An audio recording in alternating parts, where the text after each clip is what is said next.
안녕하세요, 여러분. 오늘의 지혜는 손자병법에 나오는 구절입니다. 짧지만 조금 묵직합니다. 고선 용병자 휴수약 사일인 부득이야. 용병을 잘하는 사람들은 마치 한 명의 병사를 수족처럼 부리듯이 군대를 운용한다.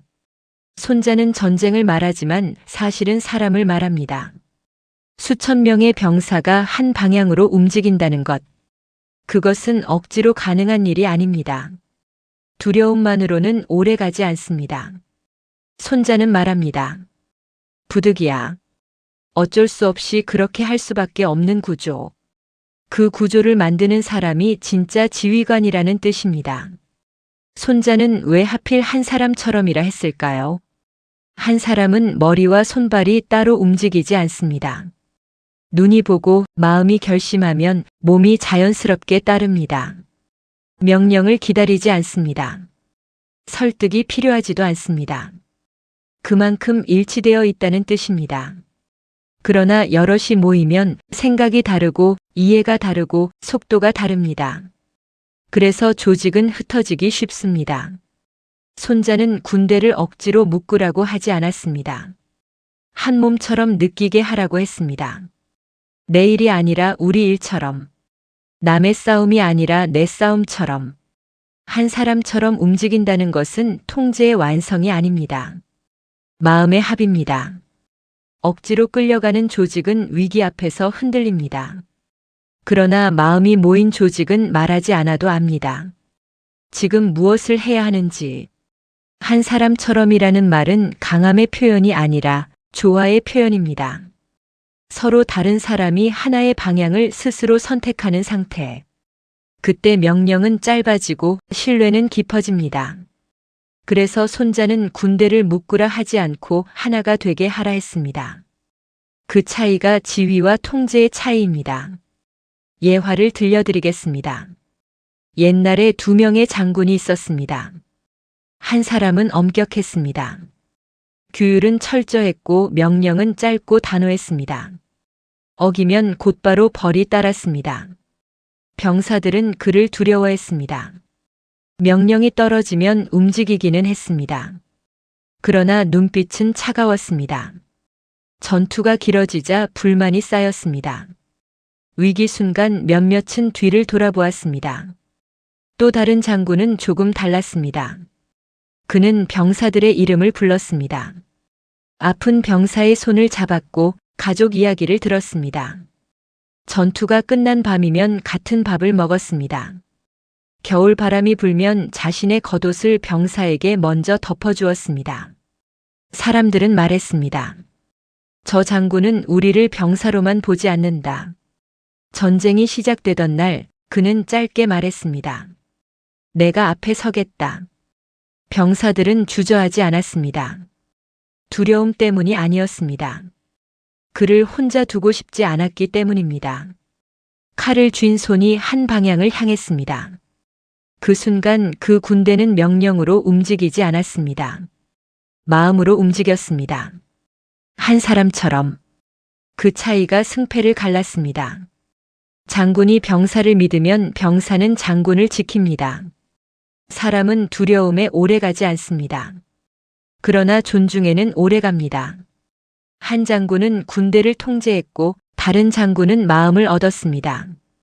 그리고 마음을 얻은 쪽이 끝까지 함께 걸었습니다. 억지로 움직이는 힘은 빠를 수는 있습니다. 하지만 깊지 않습니다. 두려움으로 세운 질서는 겉으로는 조용합니다. 그러나 속에서는 금이 갑니다. 말을 따르는 척하지만 마음은 멀어집니다. 억지로 웃는 얼굴은 오래가지 않습니다. 억지로 하는 일은 결국 지칩니다. 사람은 압박에는 버티지만 존중에는 움직입니다. 처벌이 두려워서 하는 일과 신뢰를 지키기 위해 하는 일은 전혀 다릅니다. 전자는 눈치를 보고 후자는 책임을 집니다. 억지로 묶인 조직은 위기 앞에서 흩어집니다. 마음으로 묶인 조직은 위기 앞에서 더 단단해집니다. 가정도 그렇습니다. 직장도 그렇습니다. 모임도 그렇습니다. 강한 말은 순간을 잡지만 따뜻한 태도는 시간을 잡습니다. 억지는 순간의 힘이고 신뢰는 오래가는 힘입니다. 그래서 손자는 두려움이 아니라 환경을 말했습니다. 사람이 스스로 그렇게 하게 만드는 것. 억지로가 아니라 기꺼이. 이 말은 군대 이야기 같지만 사실은 가정 이야기이기도 합니다. 아버지가 큰 소리로만 이끈다면 아이들은 말을 듣는 척합니다. 그러나 마음은 멀어집니다. 왜 저렇게까지 말할까? 속으로는 벽을 세웁니다. 잔소리는 순간을 잡습니다. 하지만 관계를 잡지는 못합니다. 반대로 말이 적어도 약속을 지키는 부모가 있습니다. 잘못했을 때 함께 책임지고 성공했을 때 공을 아이에게 돌려주는 부모. 그 곁에서는 아이들이 스스로 움직입니다. 부모님을 실망시키고 싶지 않다. 이 한마디가 강한 통제보다 더 큰 힘입니다. 가정은 명령으로 굴러가지 않습니다. 신뢰로 굴러갑니다. 남편과 아내도 마찬가지입니다. 지적만 쌓이면 마음은 닫힙니다. 존중이 쌓이면 마음은 열립니다. 한 사람처럼 움직인다는 것은 같은 생각을 하라는 뜻이 아닙니다. 같은 방향을 함께 바라보자는 뜻입니다. 가정에서 억지는 오래가지 않습니다. 그러나 존중은 아이의 평생을 따라갑니다. 그래서 손자의 말은 집안에서도 그대로 통합니다. 사람을 끌고 가려 하지 말고 함께 걷게 하라. 그때 가정도 한 사람처럼 조용히 단단해집니다. 직장은 전쟁터만큼이나 치열한 곳입니다. 성과가 말하고 숫자가 판단합니다. 그 안에서 리더는 방향을 잡는 사람입니다. 그러나 방향만 제시한다고 조직이 움직이지는 않습니다. 말이 많다고 따라오는 것도 아닙니다. 어떤 팀장은 성과를 강조합니다. 이번 분기 목표는 반드시 달성해야 합니다. 틀린 말은 아닙니다. 하지만 그 말만 반복되면 사람은 지칩니다. 반면 어떤 리더는 먼저 묻습니다. 어디가 가장 힘들었습니까? 실패가 나면 팀원 앞에서 책임을 가져갑니다. 이건 내 판단이 부족했다. 공이 생기면 팀원 이름을 먼저 말합니다. 그 순간 팀은 달라집니다. 명령 때문에가 아니라 신뢰 때문에 움직입니다. 야근을 하면서도 불평이 줄어듭니다. 누가 시켜서가 아니라 함께라서 합니다. 직장에서 한 사람처럼 움직이는 순간은 통제가 완벽해진 순간이 아니라 마음이 연결된 순간입니다. 리더의 말이 칼이 되면 조직은 조심합니다. 리더의 말이 다리가 되면 조직은 건너갑니다. 직장에서의 리더는 앞에서 끄는 사람이 아니라 함께 서 있는 사람입니다. 그래서 좋은 리더는 사람을 관리하지 않습니다. 사람을 믿습니다. 그 믿음이 조직을 하나로 묶습니다. 그리고 그때 팀은 비로소 한 사람처럼 움직입니다. 이 말은 젊을 때보다 나이가 들수록 더 깊게 다가옵니다. 젊을 때는 내가 앞장서 뛰면 사람들이 따라옵니다. 속도와 열정이 힘이 됩니다. 그러나 인생 후반은 다릅니다. 앞에서 끄는 힘보다 곁에서 받쳐주는 힘이 더 중요해집니다. 자녀가 자라고 후배가 늘어나고 조직에서 내 자리는 달라집니다. 이제는 지시하는 사람이 아니라 보여주는 사람이 됩니다. 말이 아니라 태도가 기준이 됩니다. 억지로는 잠시 움직일 수 있지만 존중으로는 오래갑니다. 나이가 들수록 사람들은 강한 리더보다 믿을 수 있는 어른을 원합니다. 그래서 손자의 말이 더 선명해집니다. 사람을 하나로 묶으라. 통제하라는 말이 아닙니다. 마음을 얻으라는 말입니다. 인생 후반은 많이 가진 사람이 아니라 많이 남긴 사람이 빛납니다. 사람을 남긴 사람. 그래서 이 구절은 나이가 들수록 더 따뜻하게, 더 또렷하게 가슴에 남습니다. 시간이 지나면 많은 것이 사라집니다.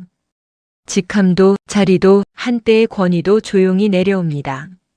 남는 것은 사람입니다. 내가 얼마나 강했는가가 아니라 얼마나 믿을 만했는가. 내 말이 얼마나 컸는가가 아니라 내 마음이 얼마나 진실했는가. 사람은 억지에 오래 머물지 않습니다. 존중에는 오래 머뭅니다. 결국 중요한 것은 통제가 아니라 신뢰, 명령이 아니라 관계입니다. 사람이 기꺼이 따르고 싶어지는 사람. 그 사람이 오래 남습니다. 그리고 그 신뢰가 인생의 마지막까지 조용히 힘이 됩니다. 오늘 나는 어떤 사람인가? 내 말에 사람들이 긴장하는가, 안심하는가?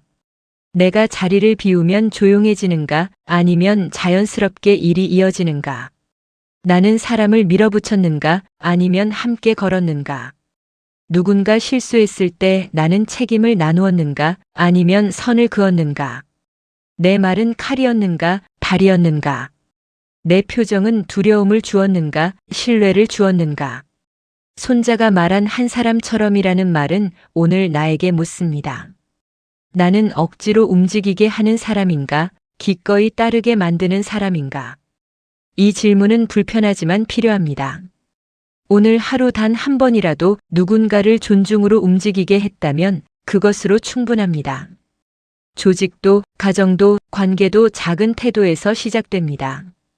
오늘 나는 사람을 얻고 있는가? 아니면 사람을 잃고 있는가? 답은 이미 내 말과 표정 속에 조용히 들어 있습니다. 마무리하겠습니다. 손자병법은 전쟁의 책이지만 결국은 사람의 책입니다. 군대를 한 사람처럼 움직이게 한다는 말은 사람의 마음을 얻으라는 말입니다. 나이가 들수록 우리는 누군가의 앞에 서게 됩니다. 그때 강한 사람이 아니라 믿을 수 있는 사람이 되십시오. 그 신뢰가 사람을 움직입니다. 억지로가 아니라 기꺼이. 그리고 그때 비로소 우리의 삶도 한 방향으로 조용히 흐르게 될 것입니다. 이상으로 오늘의 옛글 속 인생 수업을 마치겠습니다. 끝까지 시청해 주셔서 감사합니다. 다음 시간에 또 만나요.